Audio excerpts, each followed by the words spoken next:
How's it going, super friends? Welcome back to my channel. Today I'm going to talk about a few things, some newer, some kind of already old. Like in internet terms, if a topic is like 3-4 days old, it's already ancient. So again, this is DC Talking Points. It's not really news, but it's kind of news. So the first topic is actually that yesterday, images, well, actually you might get this the next day, 2 days ago, depending on when this video is released, there were images, 2 new images that is, of Jared Leto's Joker for Zack Snyder's Justice League. They are the nightmare versions of the Joker, shall we say. And it's true because he looks like something out of a nightmare. He actually looks more like, seeing in these pictures here, looks more like a horror villain than he does the Joker. Now you might be saying, but Brad, why does Joker have long hair? And why is he wearing that dirtied up hospital gown or whatever the heck he's wearing? And I would say to you, I don't know. I would say there's probably a practical reason why Jared Leto's hair is long to start with. And that's because his hair is actually long in real life. And DC done him dirty. They cut out so much of his scenes in Suicide Squad that I bet you he was like, listen, okay, Zach, you want me to be in the Justice League, I'll do it, but I am not doing anything with my hair. It's taken me a long time to grow this back. I was expecting a lot more bang for my buck for cutting it previously, and I had most of my scenes cut out, and no one even cared. No one asked good old Jared if he wanted to be cut out of the movie, and look what happened. So now I'm not cutting it, so if you want me, you get the long hair with it. And looking up close at the face there, first of all, you can actually see that he probably didn't shave his eyebrows as well. You can see the prosthetic skin over top of where his eyebrows are. I'm not sure if that's just a bad makeup job or it's always like that and we never notice because we never see people up that close. This is a very high resolution picture and it is very, very close. Now, some people are really excited about this Joker who, in this picture, currently looks like he went way too crazy with the lipstick, or perhaps he ran into the same problem as that old lady from the old pizza commercial. I just want to freshen up my lipstick.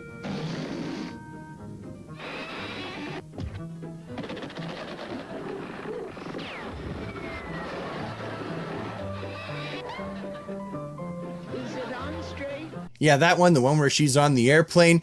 Or perhaps he's smeared dog poop all over his face. I really have no idea. And what is he doing with that finger? What is he looking at exactly? Has he picked his nose and then he's been rolling the booger in his fingers and now he's just looking at it like, what am I going to do? Am I going to flick it or am I going to eat it? Is decision making happening in this picture right now? I see decision making in those eyes. Should I eat the snot or shouldn't I? But backing out again, looking at the image of Jared in that strange, dirty, greasy, I don't know what he's wearing. It looks kind of like it's like clothes from Arkham or from the Nut House and maybe he's escaped or something.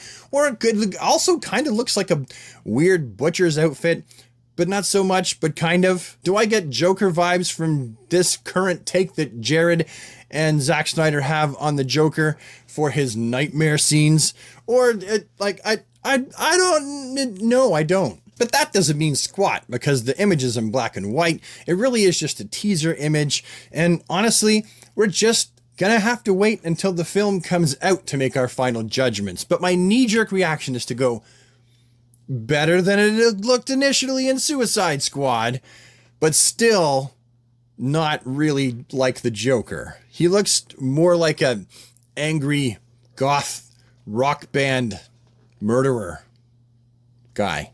Not that if you're a goth and in a rock band, you're a murderer. I'm just saying all those things. He's embodying all those things very well. And then in other now old DC news, we find that the CW has casted its third Robin, that being Tim Drake for the Titans TV show with Jay Lycurgo.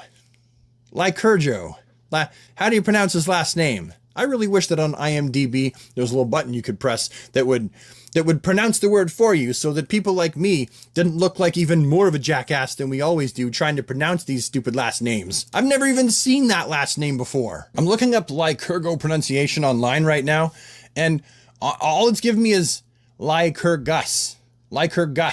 Either way, you might have noticed something about the actor that's portraying Tim Drake that is a little bit different than the comic book source material, and I'm just gonna say it. He's black. Does that matter?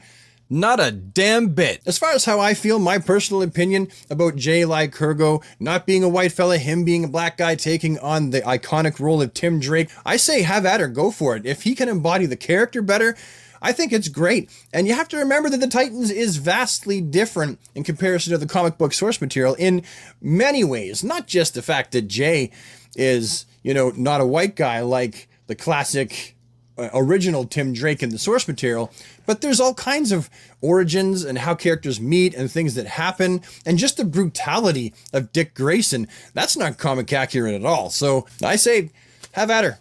Good luck, Jay. Let's see what you got. And in my final little piece of DC talky talk is that the Bat in the Sun's upcoming Batman fan film, Dying is Easy, isn't that far away now. And I know I haven't spoken about it before, but I'm just going to tell you, well, number one, this is the guy who is my favorite on-screen Batman. It's actually not anybody who's been in any of the movies.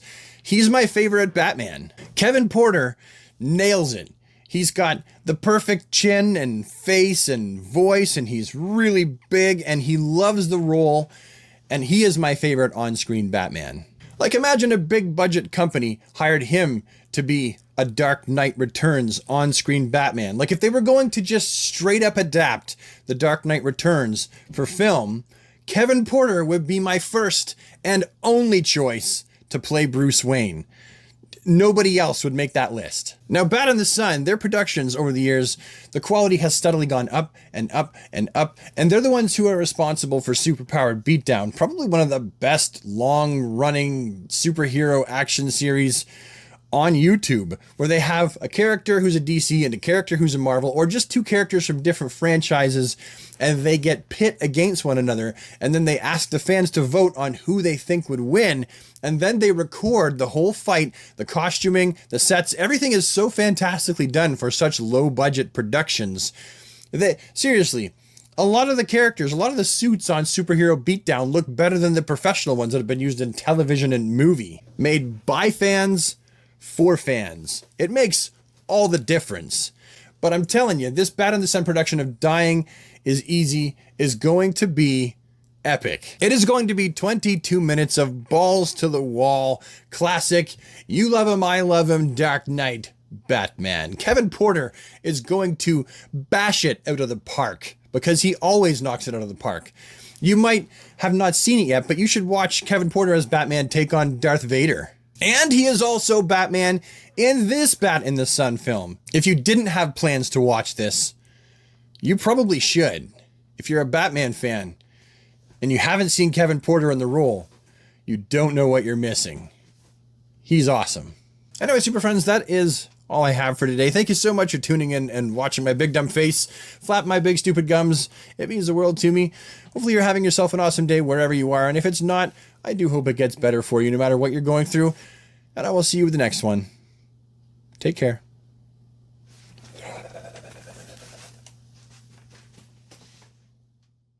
Wow, before I get asked this in the comments, yes, I wasn't paying attention, and I did this whole video with a dead chef puppet sitting on my desk.